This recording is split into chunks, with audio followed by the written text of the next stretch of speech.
Afternoon, everyone. Okay, I'm so happy and honored to be here as the chairperson for this session. And this session will feature invited speaker, very two distinguished lady, Professor Melinda Dela Pena Bandalaria, Chancellor and Professor from University of Philippines Open University or UPOU, Philippines.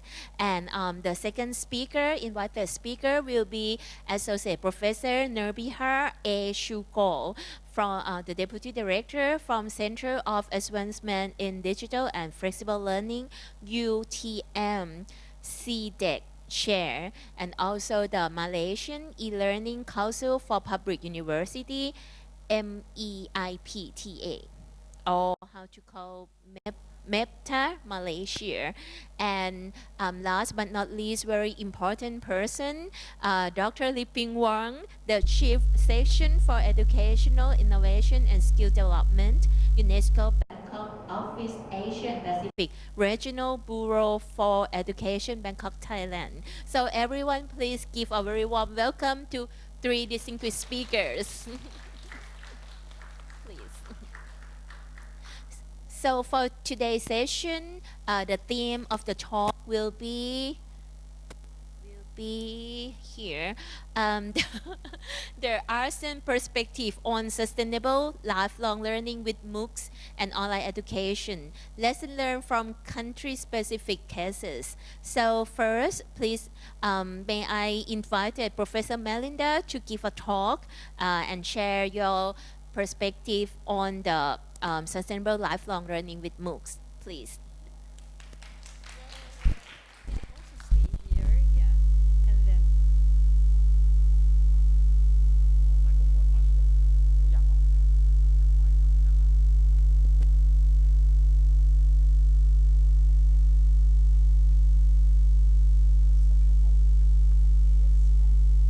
Okay, thank you very much, Jean, and hello, good afternoon, everyone. And it's really a pleasure and honor to be with you this afternoon. Thank you, colleagues and friends from Thai MOOC, Thailand Cyber University.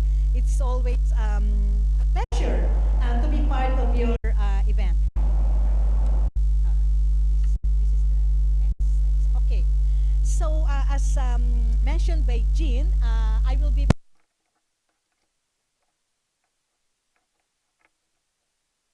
online education, insights from the Philippine experience. So, I was introduced as Chancellor and Professor at the University of the Philippines Open University.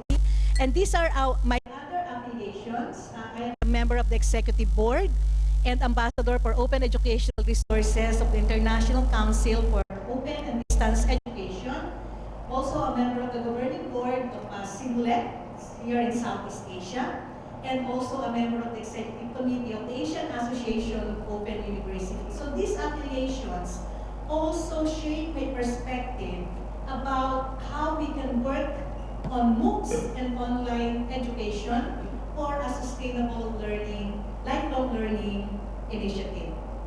Okay, so for my presentation, I have divided for the 30 minutes or so, I think it's less than 30 minutes, allotted to us. I will be discussing 4 items. First is the presentation of the brief background about my university. This is just to understand the context which shape our MOOC journey. And as mentioned earlier by actually Professor Libing Wang, he always inspires me. Yeah, you know, the things that he's doing really inspires me to do great things for my country in the Philippines. And when we started the journey of MOOCs in my university, we can say that it reflects the journey of the Philippines when it comes to MOOCs, because my university is part of the only national university in the country. The second part of my presentation is to provide you with a glimpse of our journey for the last 10 years. I think earlier there was a presentation also of a decade. Was it, I think, at Tsinghua, or I'm not so sure. Also a decade of history. for their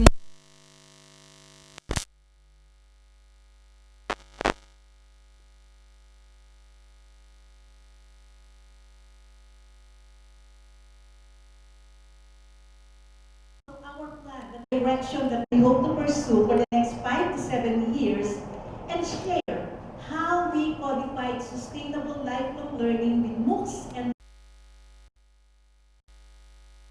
experience for the past so many years, since 2001, more than 20 years of doing online education, and more than 10 years doing massive developing and offering massive open online courses. I mean, these MOOCs are our own MOOCs.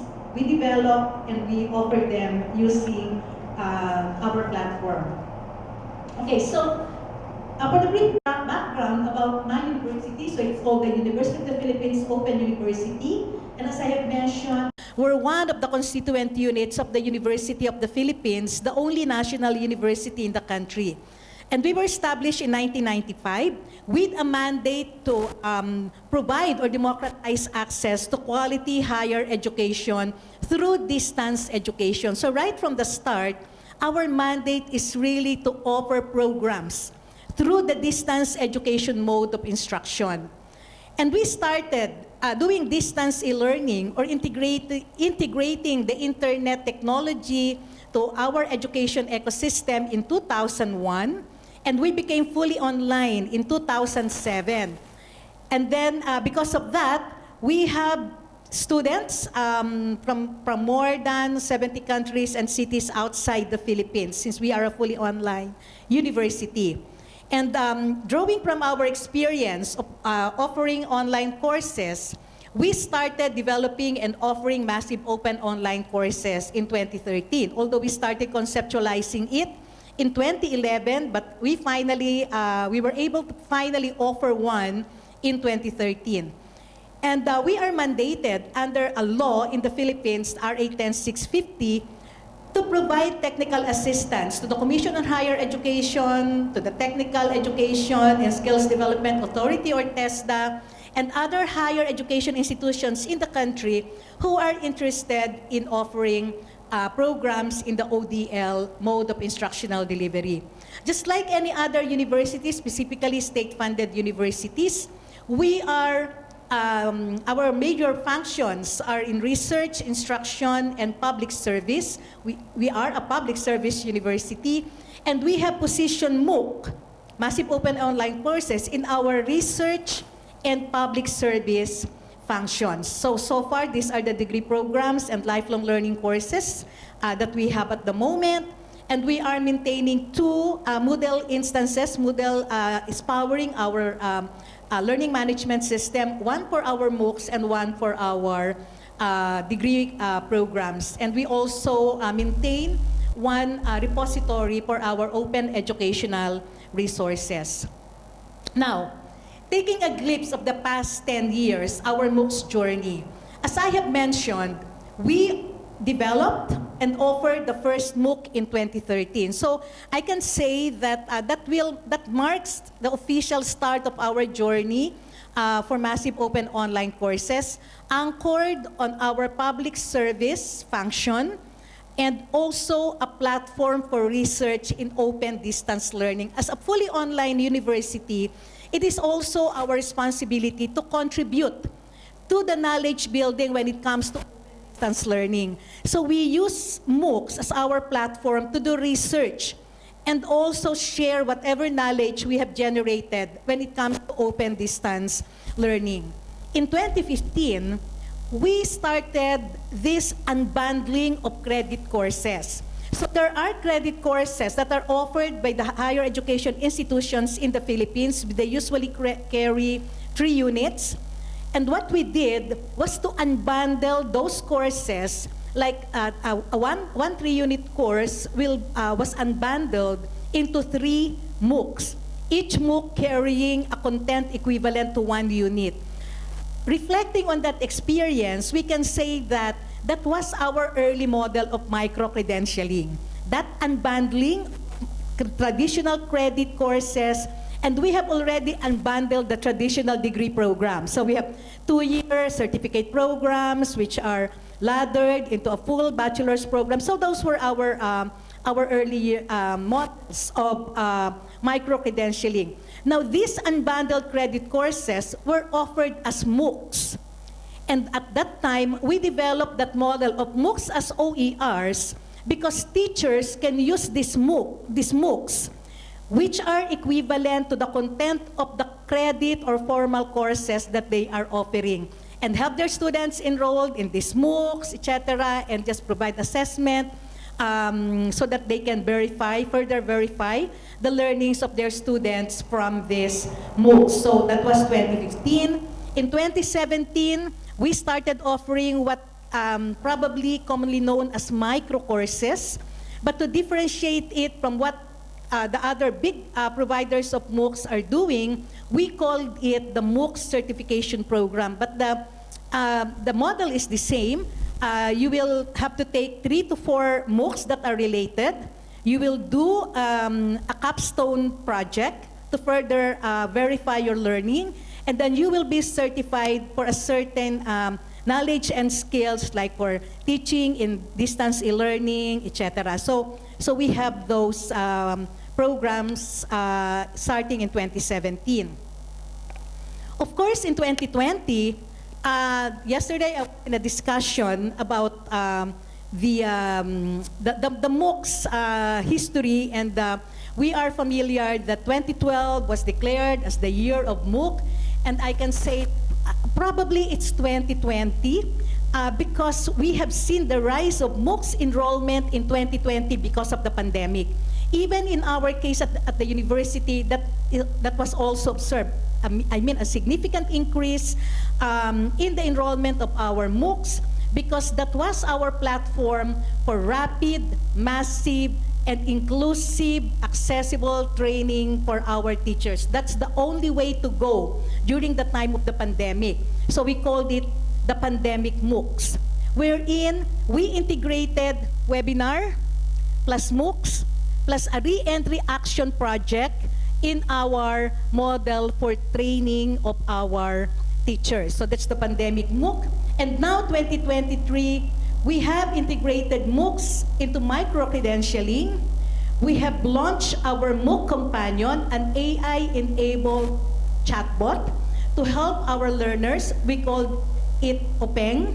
And of course, be launching my dream of having a national platform for Philippine MOOCs, and we will call it the PH MOOCs. And then in 2030, that's the direction that we hope to set.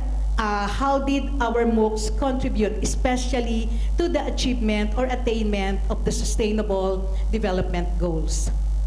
Okay, so the path to 2030, we will start with the MOOC in micro-credentialing. And of course, the launch of our AI-enabled companion for our MOOC learners. So we launch our roadmap or the framework for UPOU credentialing with the integration of massive open online courses just last week during our international conference. But we've been working for several months already to develop this roadmap. In fact, it was a representation of putting together our various initiatives and trying to see how they are connected with each other.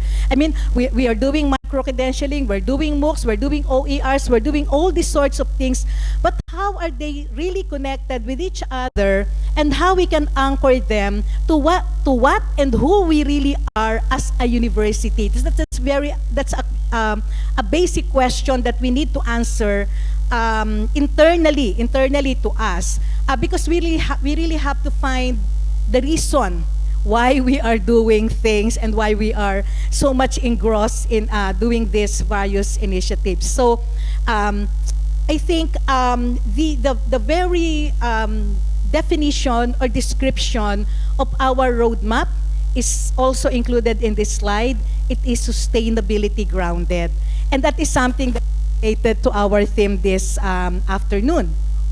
So this is the framework. We have integrated, this is the roadmap. This is the roadmap for UPOU micro-credentialing. And we have integrated MOOCs into the framework because we see MOOCs as the strategy or the way for accessible or providing accessible and inclusive pathway to the micro-credentialing and also to our lifelong learning program. So you can see here, we have the micro courses. That's how we call this micro-learning program. So we have the free entry, which is the MOOCs, but at the same time, we also have the fee-based micro courses. So those who want to have it for free, then they can call in MOOCs. Then probably, if we are working with industries, etc., companies, then we can have it as fee-based. So micro-credentialing, even our continuing education program, we have included that here because we have several of them.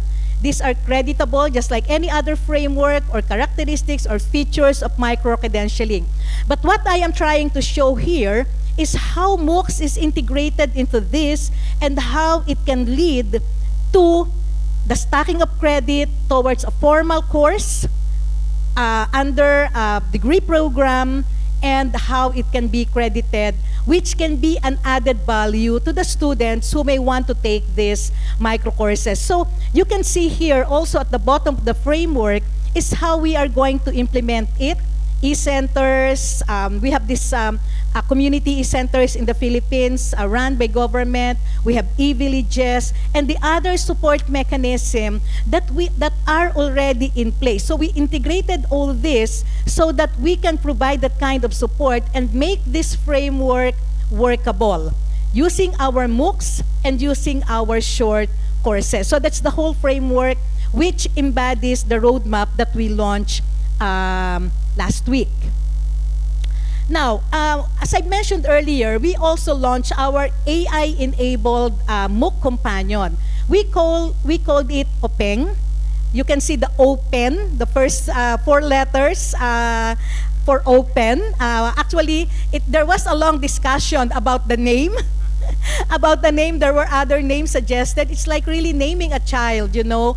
And there were saying, me, for instance, the first name that was given was Moody.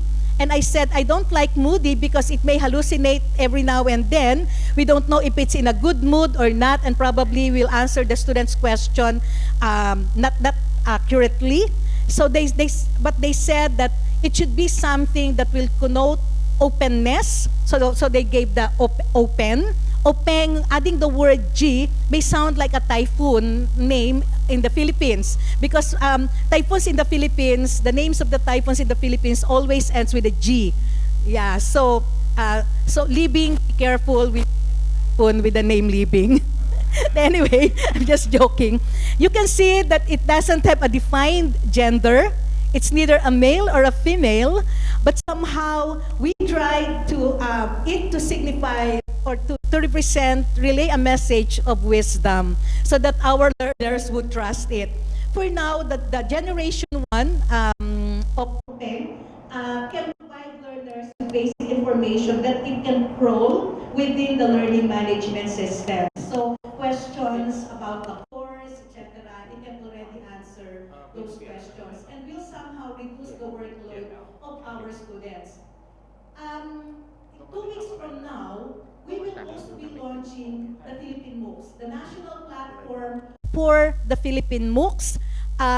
with anchoring on what the University of the Philippines president, the new president of the university, wants to do, and this is to have a stronger collaboration between the University of the Philippines and other state universities and colleges in the Philippines. And we are offering this as a platform for that collaboration. So you can see here the Philippines MOOCs, we have this, the O, Open Online, but also representing CIS for creditable, collaboration, inclusive, quality, and of course, sustainability grounded. So we are putting here all the elements that we feel should be there for massive open online courses as lifelong learning opportunities, not only to Filipinos, but also to other lifelong learners wherever they are, as long as they are interested to learn about the topics that we are offering. So, based on our journey, the more than 20 years of doing online education and more than 10 years of doing massive open online courses. So how did we codify sustainability in lifelong learning? So the first is positioning of MOOCs. I mean, we cannot just offer MOOCs because we want to. So where is MOOCs in the overall scheme or identity of the institution offering it?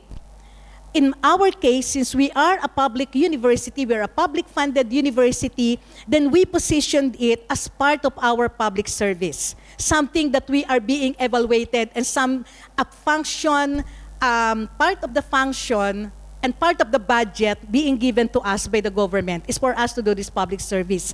So we positioned MOOC so that whatever happens, even with the change of government officials, even with the change of university officials, there will always be a funding for our MOOCs, and we can continue doing it, okay?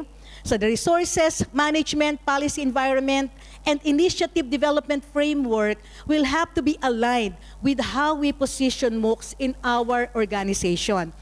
So I have seen other universities positioning MOOC as something like a marketing arm for the courses that they have that they are offering. So that work on that MOOC in that context and aligned with that objective.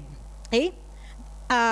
Course content, of course, we don't have to discuss this further. It has to be relevant to the learners, updated, aligned with the learning outcomes, which are both for the learners and also for the industry. That's supposed to be with the learners and the industry. Course delivery mode.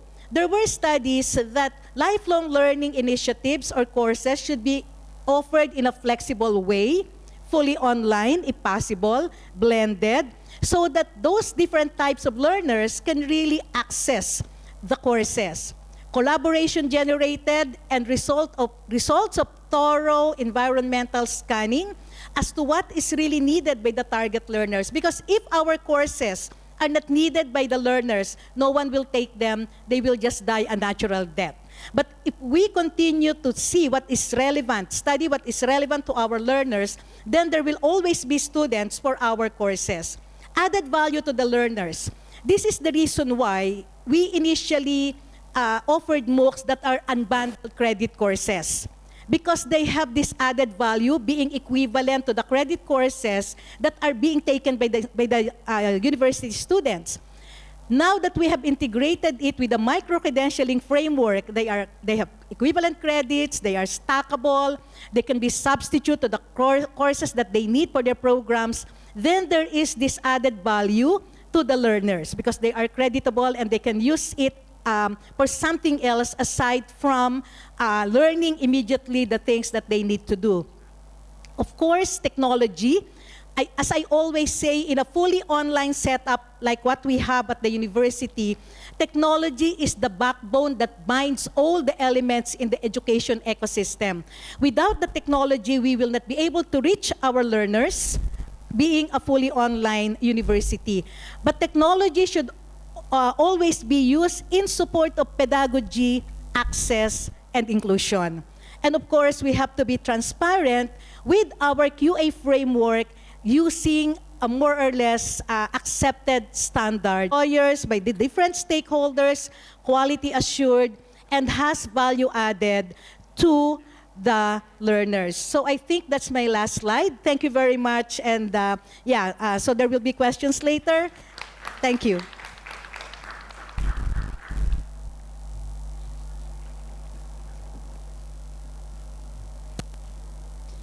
Thank you very much, Professor Melinda. You always give the very insightful and very awesome talk all the time. Thank you very much. Thank you for the updated information about the Philippines open online learning. So the next presentation, may I invite Associate Professor Nurbiha to give us the updated about the online learning in Malaysia. So please.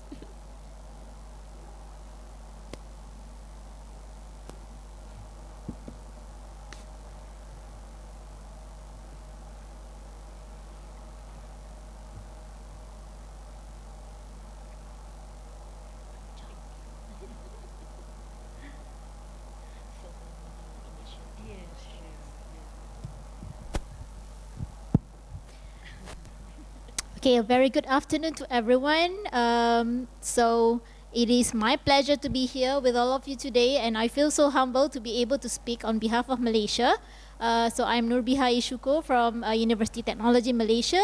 I'm also currently chairing the Malaysia E-Learning Council for Public Universities in Malaysia. So I guess that's why I'm here. But today I'm going to talk about MOOCs in Malaysia and including a sample of cases from my university in specific. So because among the 20 public universities in Malaysia, we have a sort of alliance, but we do not have a specific, for example, Thai MOOC or a specific one platform that hosted all the online courses. So I'm going to speak on using one university sample cases. So I'm going to talk about maybe generally online education in Malaysia and MOOCs in Malaysia, and how we aim to have a sustainable MOOC in Malaysia. And I'm very happy to hear that Philippines is going to have Philippines MOOC soon. And we previously had our Malaysia MOOC platform. All the public universities hosted all their MOOCs courses on one platform, but I think we abandoned that idea for quite some time, but we are going on with that idea again, and we have received some funding from the government to have a national platform on MOOCs. So I assume maybe 2 or 3 years later, if I'm able to share with all of you our national MOOC platform, we will have one soon again, because we abandoned that idea I think 2 or 3 years back. And I'm going to talk about a MOOC case in Malaysia, in specific from my university, University Technology Malaysia. So I'm going to share how we try to make MOOC relevant and sustainable throughout the institution. And we hope this can give some idea to the rest of us about how we carried out sustainability in MOOCs. So first of all, about the online education in Malaysia higher education institution. So we have several terminologies about online recently in Malaysia. So academicians often confuse with open and distance learning program. How is that different than online learning program? How is that different than blended learning program? So, and now we recently introduced hybrid learning, which I think if I tell you later on, the definition of it is totally different than the normal definition that we often hear. So first of all, we have the level of academic program. So in one academic program, we have an example of open and distance learning program. If a program is offered in an open and distance learning program, this means that 80% to 100% of the student learning time for that program is delivered via remote, and currently is now being delivered online. So that is academic, program academic level. At level of courses, we have several courses being offered online, either in the form of open courseware, in the form of MOOCs, or in the form of micro-credential courses. Among these 3 online courses, we offer them in the form of blended learning supplementation, or blended learning substitution, or hybrid learning. So this is how it is currently emerging in Malaysia. The green part is especially emerging at the level of implementation in the higher education institution. So if we talk about ODL, that is 80% to 100% SLT of the learning being delivered online. If we talk about blended learning substitution, this means that part of the face-to-face teaching and learning session is being replaced with online learning up to 79%. If we talk about blended learning supplementation, this means that the course is delivered in face-to-face mode, but there are e-learning integration in the face-to-face teaching and learning delivery. This is what we mean by blended learning supplementation and blended learning substitution. And hybrid learning, on the other hand, means that face-to-face and online teaching is carried out at the same time, and it has to be carried out synchronously. In Malaysia, we use that kind of definition.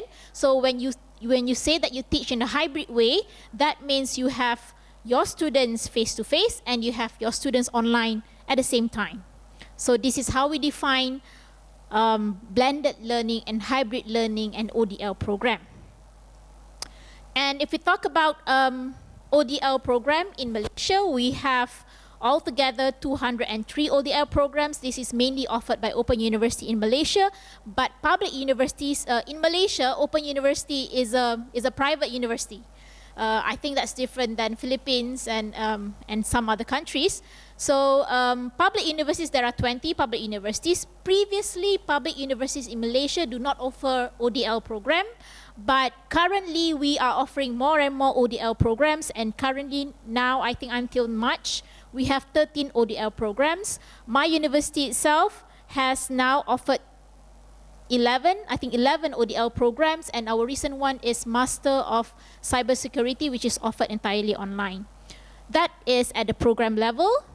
At the courses level, we also have, we have to report to the Ministry of Higher Education, I think 2 times a year, about the status of micro-credentials modules development, how many courses do we develop, and the number of open courseware development. So these are the reports. I think by 2021 we developed a new system for reporting, so we do not have yet the current status of that as of 2023. And all of this initiative, the ODL, the online courses, micro-credentials, and MOOCs, are actually supported by this blueprint. We have Malaysia Education Blueprint 2015 to 2021 to 2025 that maps the overall direction for online learning. So in specific, they talk about globalized online learning in shift number 9. So in shift number 9, it says that higher education in Malaysia, the shift number 9 is the shift in this blueprint that initiates the launching of MOOCs, that gives an idea to the higher education institution that online learning should be an integral in academic programs, and this is the shift number 9, that push the budget for cyber infrastructure.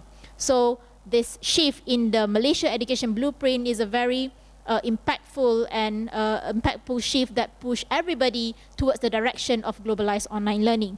And because of this initiative as well, so we have developed various guidelines to put forward globalized online learning, such as we have guidelines to good practices on micro-credentials. I think our keynote yesterday talked about how Malaysia has quality assured, has several indicators for good micro-credentials that is reflected in that guideline.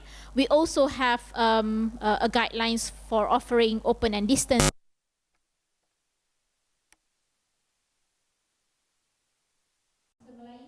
which is a guideline for blended learning substitution implementation. This is a playbook of how to teach online.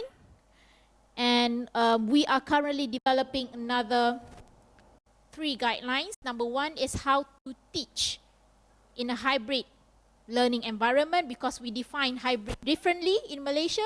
And we are also developing a guidelines for generative AI in teaching and learning, how to teach with generative AI.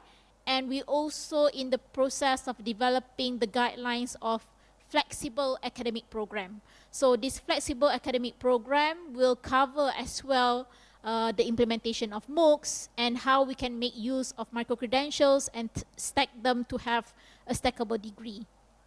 So in a way, there are, for MOOCs in specific, we have a lot of guidelines that supports us and supports the academicians on the ground who are developing and offering MOOCs to the public. So we have guidelines on credit transfer for MOOCs. This is a very important guideline that drives all the higher education institutions to promote credit transfer and recognition of MOOCs learning. We also have a guideline down there that is about quality assurance in MOOC Malaysia. So in that guideline, it lays the foundation of what a good MOOC should have. For example, indicators for a good MOOC. Then what's the quality? And this book is just a description of the overall Malaysia journey since 2004. So we started in 2014, sorry. We started in 2014 and we gradually, I think now in Malaysia we are in the middle of promoting more micro-credentialing by making use of existing MOOC courses that we have. So, but by 2025 what we aim to have is that we want to have more courses to be offered in a blended or fully online mode. So that is our aim in 2025. But right now we are offering more micro-credential modules and promoting micro-credential.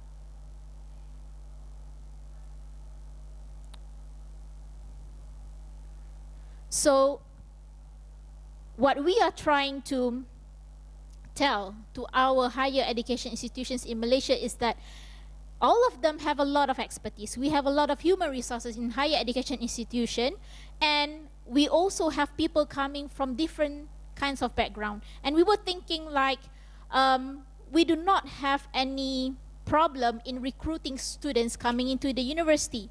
But what about the people who has certain expertise, but how can we support this public to get them to not just learn from YouTube courses, but instead try gather all their experiences to earn a credential. So this is what we are trying to promote in micro-credential in Malaysia. And I use this Class Central. Thank you, Class Central, for the picture. So this is a very old picture in which we talk about stacking all the MOOCs courses in a way finally to earn, for a student to earn a degree at the end of the day. And if we look at the now way of learning is that in Malaysia we now encouraging people from all sorts of background to have a special entry to university using their experience. That is number one. We call that as APPEL-A, which is accreditation of prior experiential learning for admission. Okay, that is APPEL-A. We also have, we want to also encourage students earning a degree using a combination of experience and formal learning, that is called APPEL-C, which is accreditation of prior experiential learning through transfer of credits. So somehow they have an experience and then they can combine that and apply for credit transfer, and then they need to complete only part of it, so they do not have to go through all the 3 years of block-based teaching and learning in university. And we also want to encourage someone who has gone through so many levels of short courses in their free time, and then how can they get certified with all these credentials. So we want to promote that as well.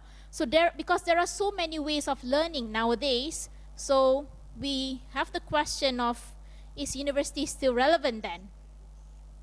Because even you can go to Class Central and you can go through a lot of catalogs, and then you can see so many things that you can learn online. So, but we were thinking that a university is a body that in which you come to university and you get your knowledge certified. So in a way, from whichever sources that you learn, you come to university to say that, yes, I profess in this area. So that's, I think, that's the purpose of university nowadays compared to the previous days in which we go to university to learn. So somehow right now we go to university to learn and maybe to certify that the things that we have learned. So this is how we formulate the idea of the sustainability of MOOC has to rely on the MOOC credit transfer mechanism. So MOOC credit transfer mechanism is very important to make MOOCs relevant, and also the acceptance of prior learnings of individuals outside of the university can be acknowledged through MOOC credit transfer. So we initiated this MOOC credit transfer in 2016 or 2017. Unfortunately, not many public universities embark in this journey. Number one reason is because you need to change a lot of things, including the way you accept your student, the way how programs is offered, your acceptance to the assessment, the types of assessment that the students has go through, how are you going to authenticate their identity. So these are all some meticulous issues that you need to deal with if you want to go to this MOOC credit transfer journey. And I give you, I prepare here 3 scenarios in which how this actually MOOC credit transfer has been supporting students from all sorts of background. If I have here Ali, a school leaver, and if he finished school at 17 and maybe he likes to play music during his free time and he wants to pursue degree in music, but he is limited financially, the options that he can have is that number 1, he can take up online music classes at his own free time, and then or he earns the certificates in music. So if he chose to take up online music classes during his free time while helping his family for more financial stability, then he can gather all the certificates and then choose a university and then apply for MOOC credit transfer. If he decided that he wants to go to a certain institution or a certain academy of music, and then he learns, maybe not a complete credit, but he can gather all these credits and then apply for APEL-C credit transfer. These are 2 types of, I'm sorry, it's in green, so it's not really visible to all of you. So there are 2 ways of transferring credits. Number 1 is transferring credit through MOOC credits. Number 2 is transferring credit through experience.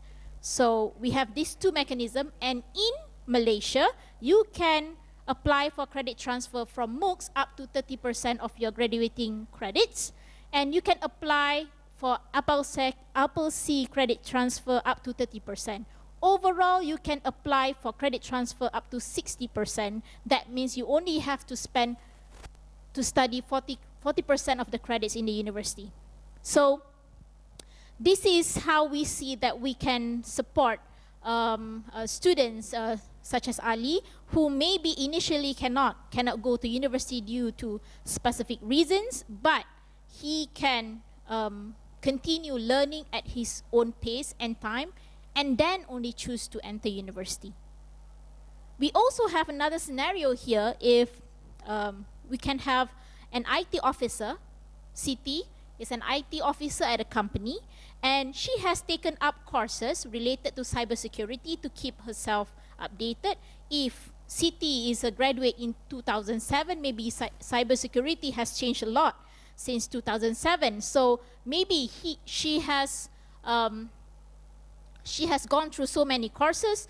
So with these courses and with the combination of her experience, what she can do is that she can apply for APEL-C credit transfer just now and MOOC credit transfer, that is 60%, and she can even earn a master degree, in fact, with all the experience that she has. Another scenario is maybe Mr. Muniandi, an experienced manager. He might be a manager in food and beverages for 25 years, but he never had any diploma or a bachelor degree. And he received no formal education, but he has this 25 years of experience. So in Malaysia, we can accept you to universities because of your 25 years of experience. That is through APEL-A to APEL-A admission. And then after you have been admitted to the university, you can, if Muniandi has gone through several online courses or has attained any short courses, he can transfer credit through MOOCs up to 30%. And then based on his experience, he can apply for APEL-C credit transfer up to 30% and earns a degree. So this is how we see that MOOCs has to stay relevant and is going to be relevant because of this situations and the people that come to university due to several reasons. I'm going to give example from UTM, our MOOC journey.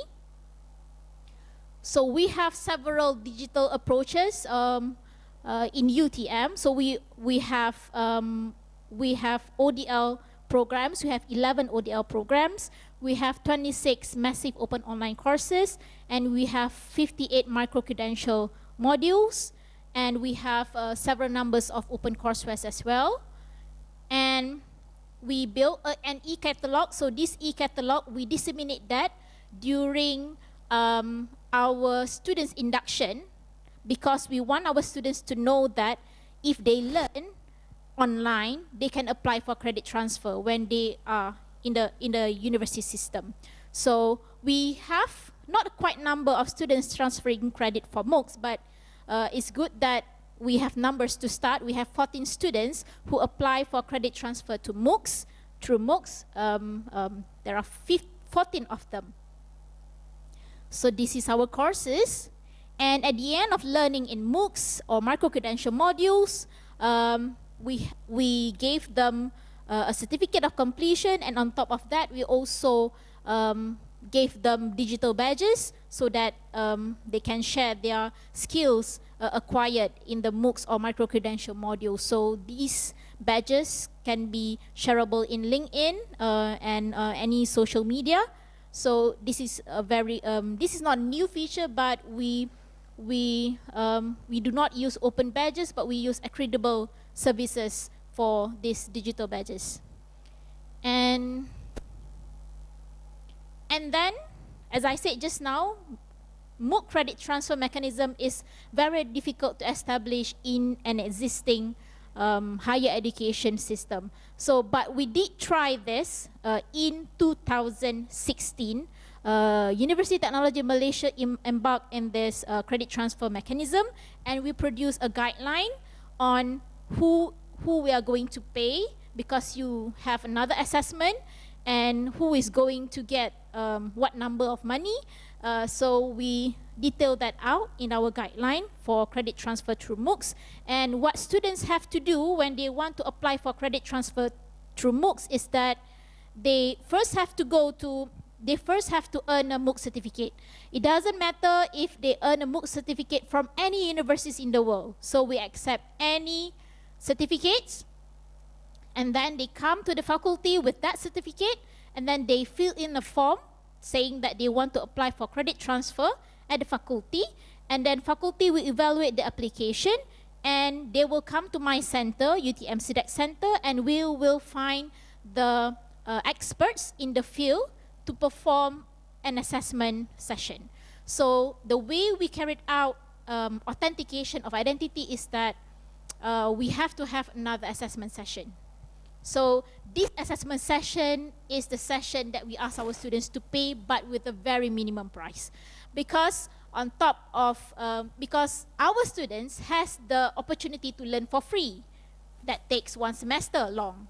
But instead, you want to learn in a shorter duration.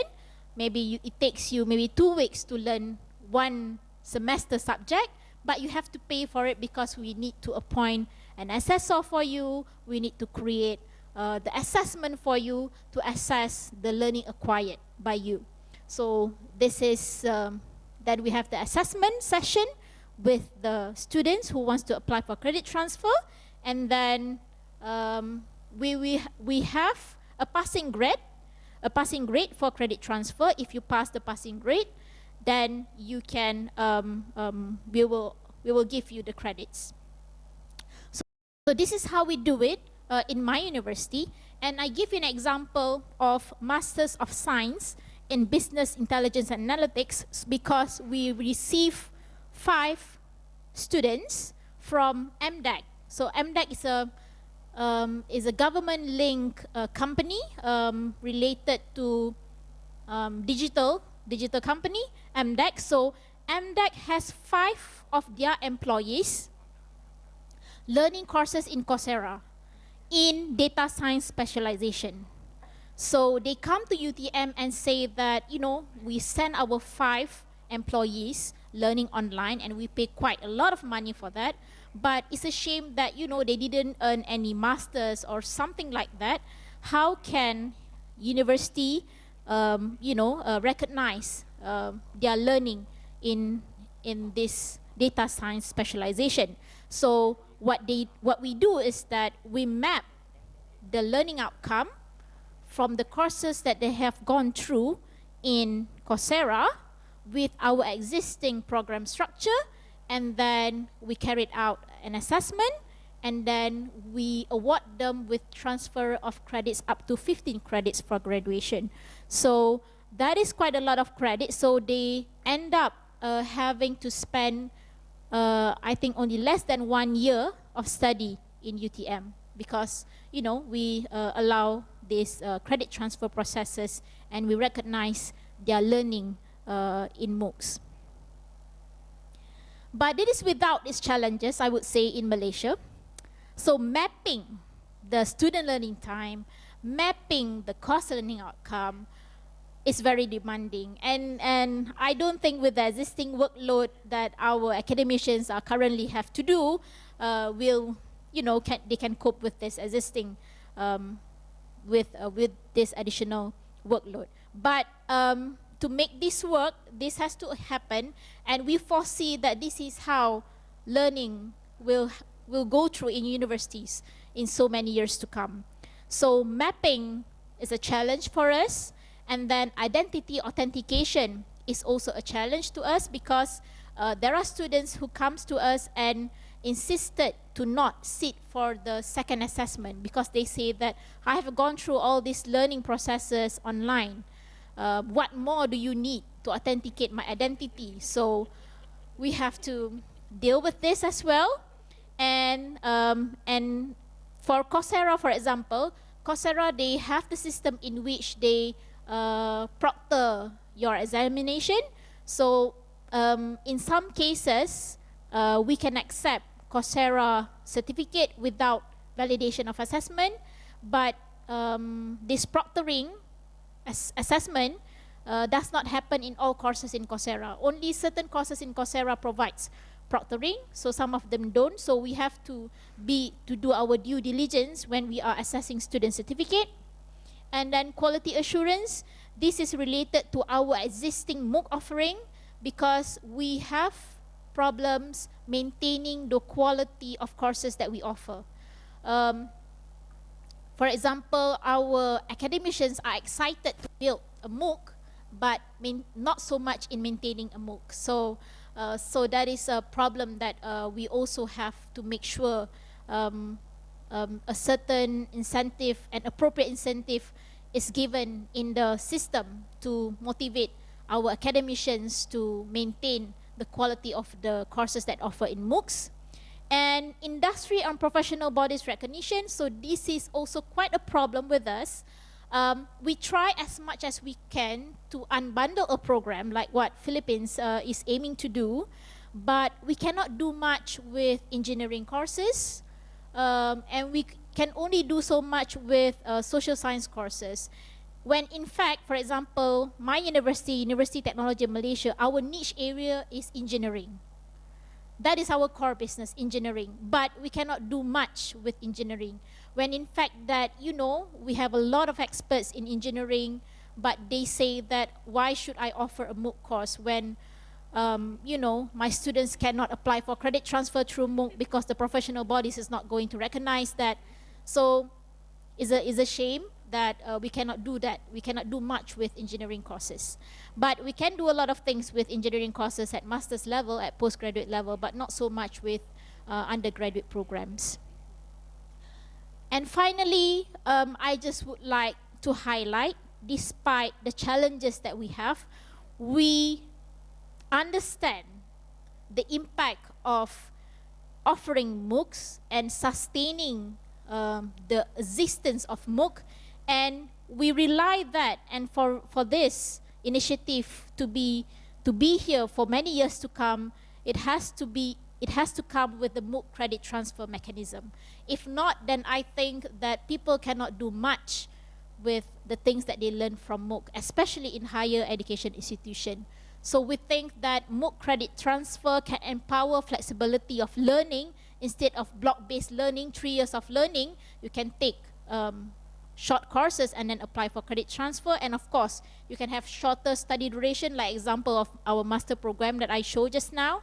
It, of course, promote lifelong learning, like the case of Mr. Muniendi, who has 25 years of experience, who who has the desire to earn a degree, but you know, now we provide the opportunities for them to earn a degree, and we recognize lifelong learning, and it, I think, motivate learning as affordable to all. For example, our cases of Ali, who is a school leaver, who maybe cannot enter immediately university because of family constraints, they need to support the family, but you can always learn bits by bits and then put them together, and then once you have sufficient funding, then you can enter the university and apply for credit transfer with the things that you have been doing for several years. So I think for a MOOC to be sustainable, MOOC credit transfer should be an answer to sustaining a MOOC ecosystem. Thank you very much for listening, everyone.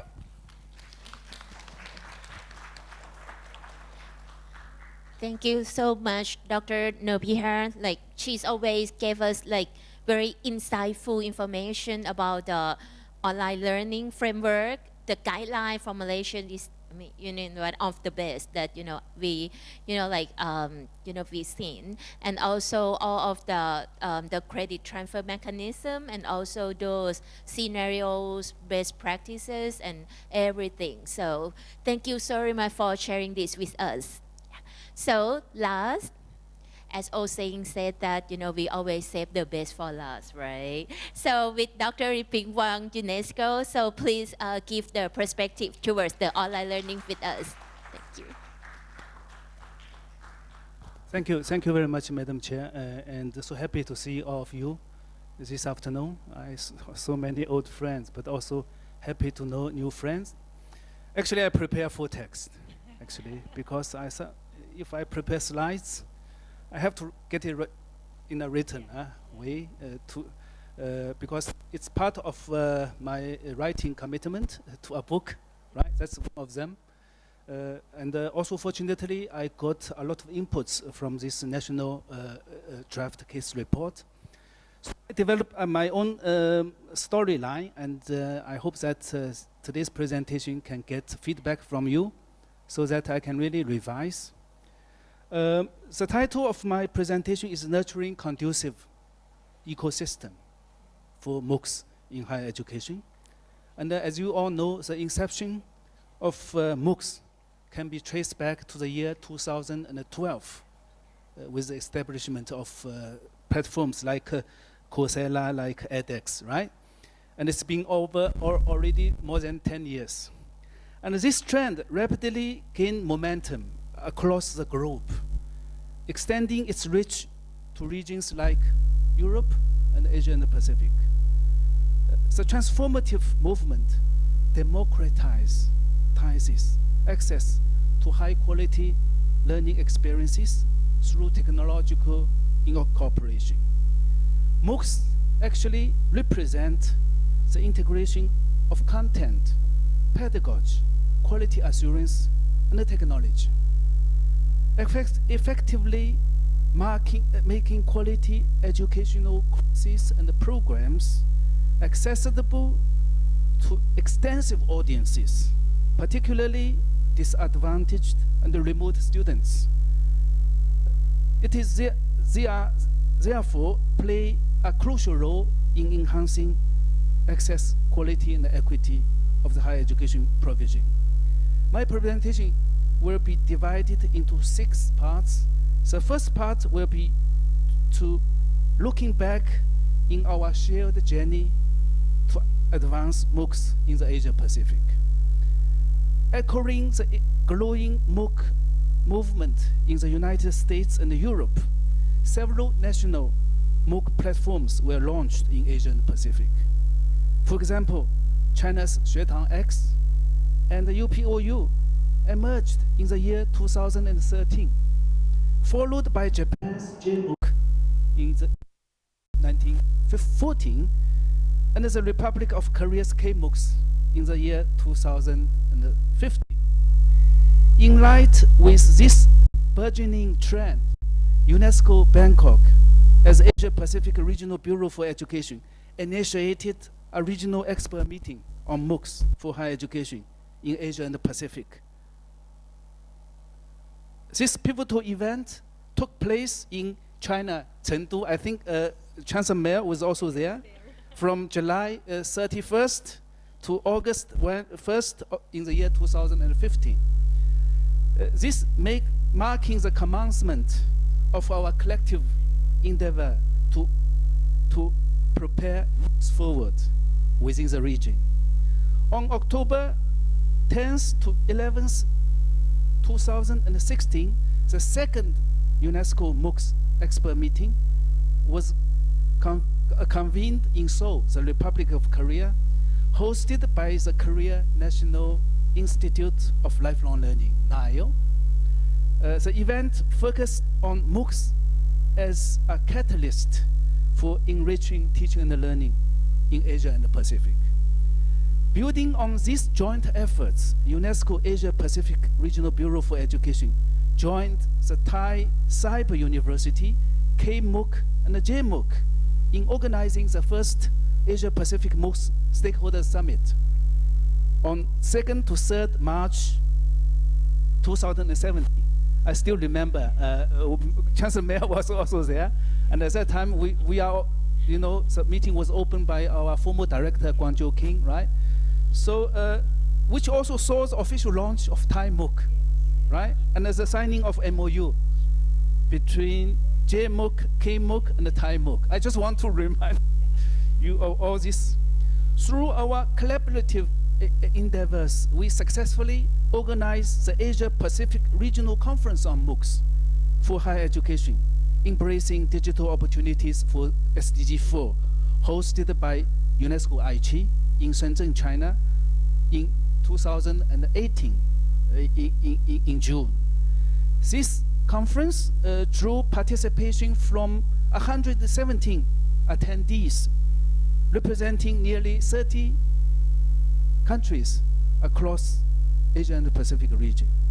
Subsequently, UNESCO Bangkok maintained regular communication with various MOOC platforms, including the Indonesia Cyber Education Institution, which launched, you know, only recently. And the aim was to promote international collaboration in exchanging MOOC among diverse platforms from countries within the region and beyond. Second, I would like to share with you really the multifaceted benefits of MOOCs. The inherent benefits of MOOCs are perceptible through the very words that constitute its acronym. First, the term massive means that MOOCs have the capacity to connect with a more significant number of learners, right, compared to the traditional methods of on-campus and classroom-based face-to-face learning.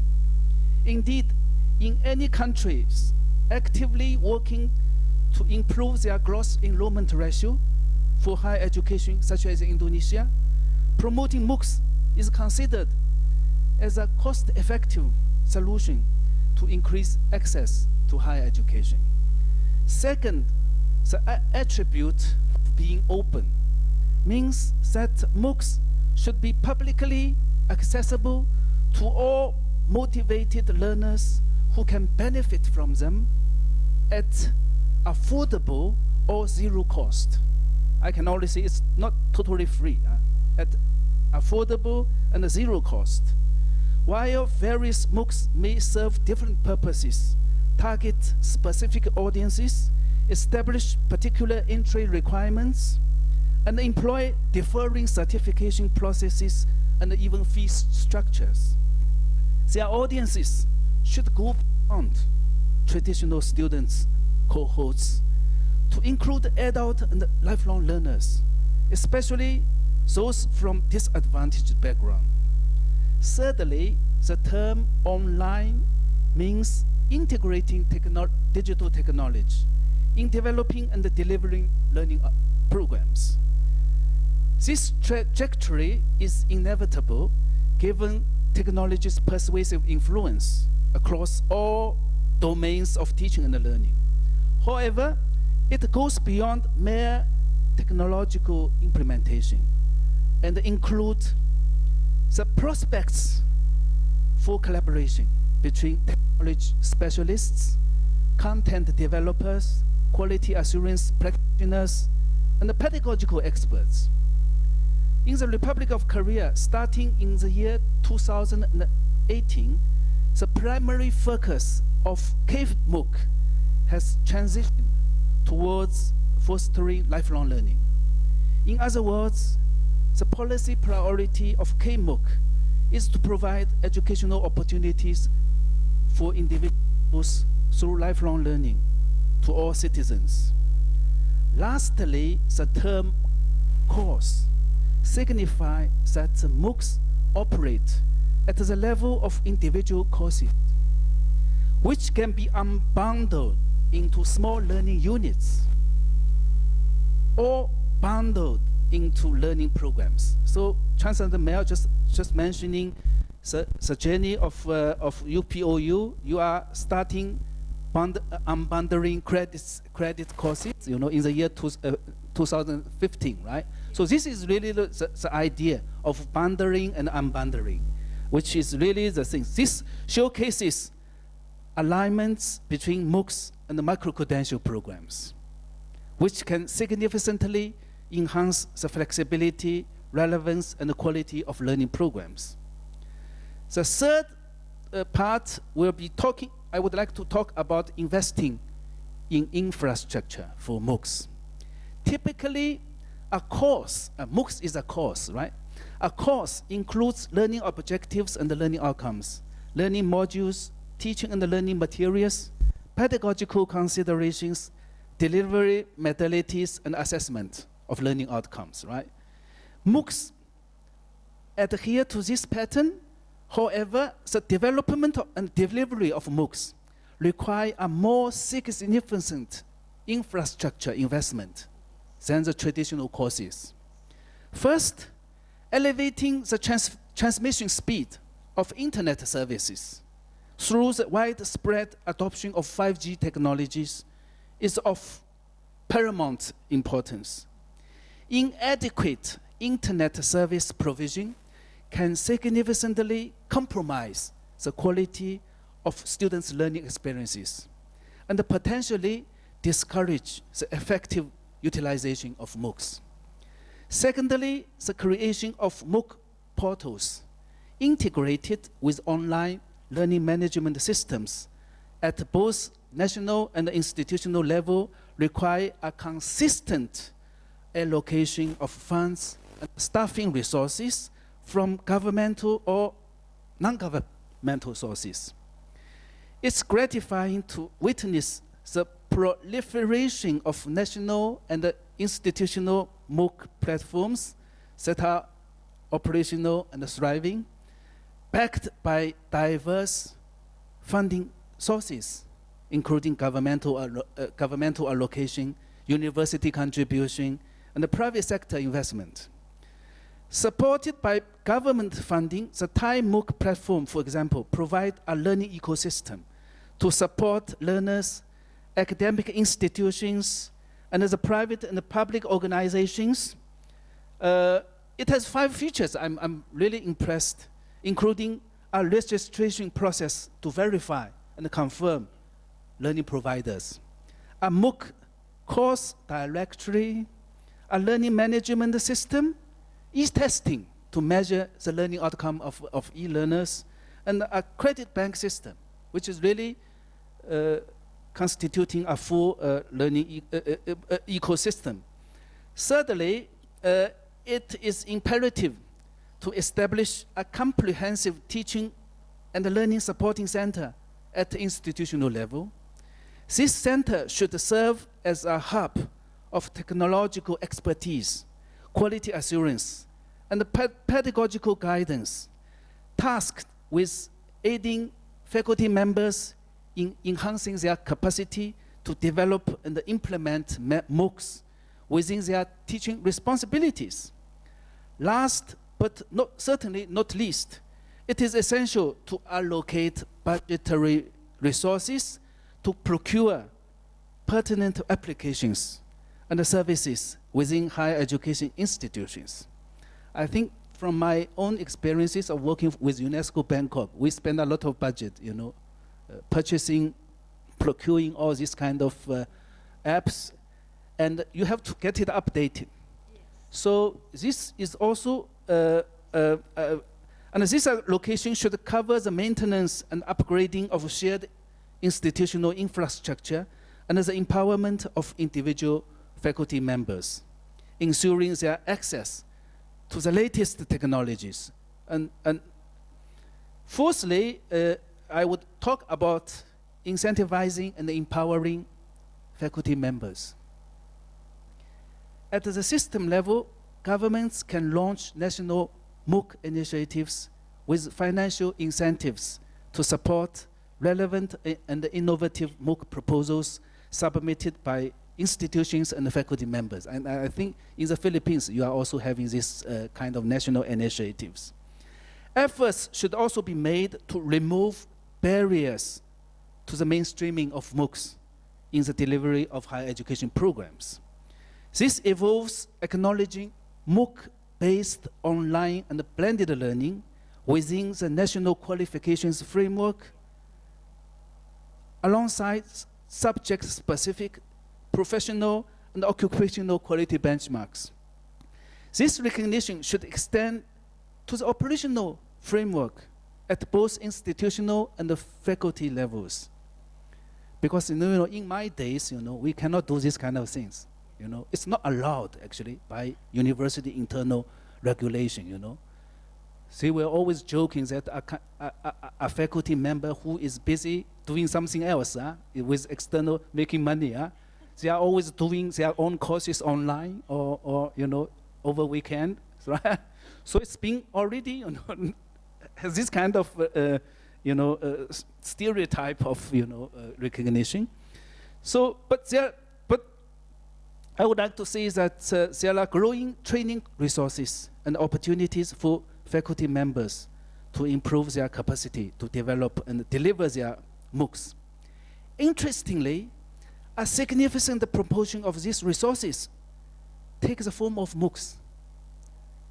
However, these MOOCs-based resources frequently remain underutilized by their intended recipients, often due to the lack of proper incentives and mechanisms to encourage their participation. So on top of enhancing the relevance, user-friendliness, and appeal of these MOOC-based training resources tailored for faculty members, a feasible approach is to synergize these MOOC-based resources with micro-credential programs that offer continuing professional development credits. This alignment can be integrated into broader CPD initiatives for the faculty members. You know that too often we have seen so many portals, but if you check the traffic, number of the visitors every day and every week, it's actually not many, right? So it's really a waste of resources actually. So this is really to link MOOCs with micro-credentials, because micro-credentials is really or CPD, teachers continuing and professional development credits, right? I think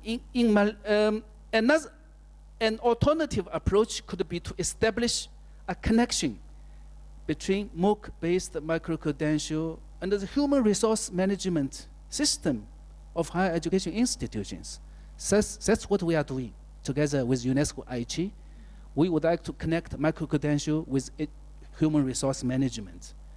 Connect this with annual performance review, objective setting, and even career advancement and also academic promotion, right? So this is really helpful in increasing the use of MOOCs. Otherwise, it's not less. I think in Malaysia, institutions like USIM, right? It's different from USM. Extend financial incentives to MOOC developers, while other public universities have revamped their performance evaluation process to integrate MOOC development as a pivotal component. Notably, University Technology Malaysia, your university, offers bonus points to staff engaged in MOOC creation, which is really commendable. Another strategy involves incorporating MOOC development as a prerequisite for career advancement, as exemplified by USM practices in the year 2022. The fifth part, I would like to talk about the linking MOOCs with open educational resources. While MOOC concept seems to have broader scope than that of open educational resources, there undeniably exists an overlapping segment that embodies the same open ethos and principles. However, the degree of openness between MOOCs and OER may vary, with the former accentuating affordability or free access of learners, while the latter is more focused on the specific utilization of learning resources and knowledge products within the confines of various domains covered by intellectual property rights. In fact, these two concepts can synergistically reinforce each other, given that MOOCs can take the form of OER and vice versa.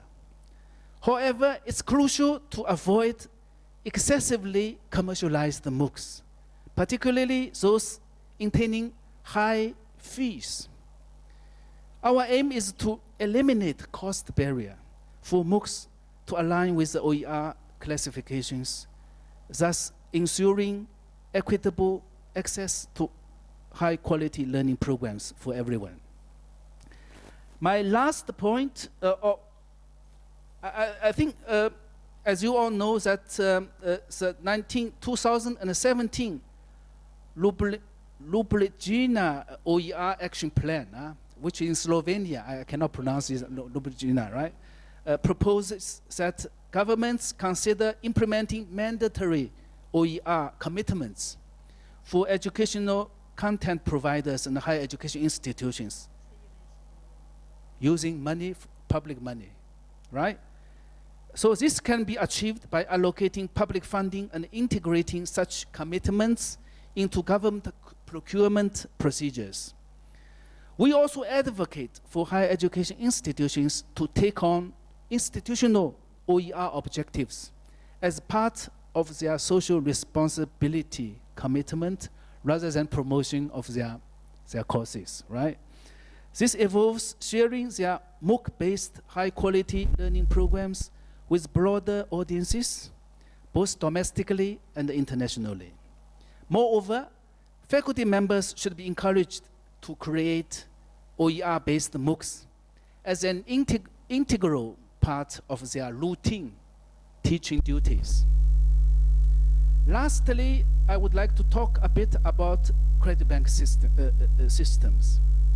Positioned as a pivotal component within the learning management system, credit banks serves many functions. These systems can facilitate the recognition, transferability, and the stacking of MOOC-based learning experiences through a unified credit system, enabling learners to accumulate credits required for micro-credentials and full qualifications, while setting up the fundamental infrastructure for lifelong learning. One main challenge is to develop credit recognition system for nationwide MOOC-based learning experiences. This task involves aligning learning hours, workloads, and the learning outcomes with the national qualifications framework and other national quality standards, ensuring consistency and coherence. Frequently, credits earned from one MOOC platform do not receive recognition from other platforms. It is essential to create a comprehensive national credit calculation systems that covers all learning providers, including MOOC platforms. This initiative can provide learners with credits similar to a universally accepted national currency, ensuring widespread recognition across the country.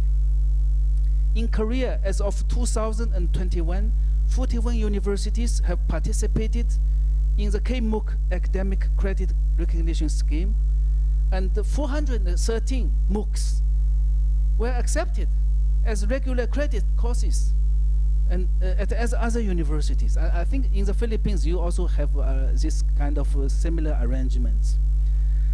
We must establish credit systems designed with multiple data uploading access points for accredited learning providers, collaborative validation mechanisms, and a shared database enhanced by robust algorithm. This infrastructure can enable the e-credentialing of different diverse learning activities, including MOOC-based learning. Blockchain technology holds promise in fulfilling these objectives. It's encouraging to observe progress in Indonesia, where efforts are underway to integrate blockchain technology into their learning management system. UNESCO will gather additional use cases from various countries, broad the pool of expertise and experiences that can be consolidated and shared more extensively throughout the region. In conclusion, I would like to say that the significance of MOOCs in enhancing access, quality, and equity in higher education is increasingly acknowledged by countries across the region. Additionally, the momentum surrounding MOOCs have been revitalized as countries align themselves with the educational digitalization drive, a key focus areas embraced during the Transforming Education Summit held at UN headquarters last year in New York.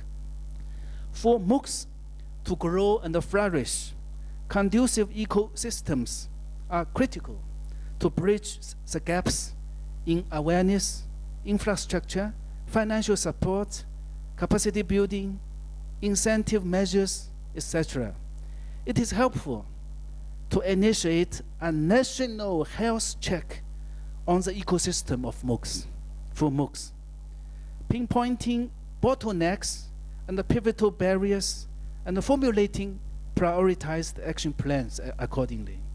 UNESCO encouraged member states to establish robust national framework for MOOCs underpinned by micro-credentials and open educational resources.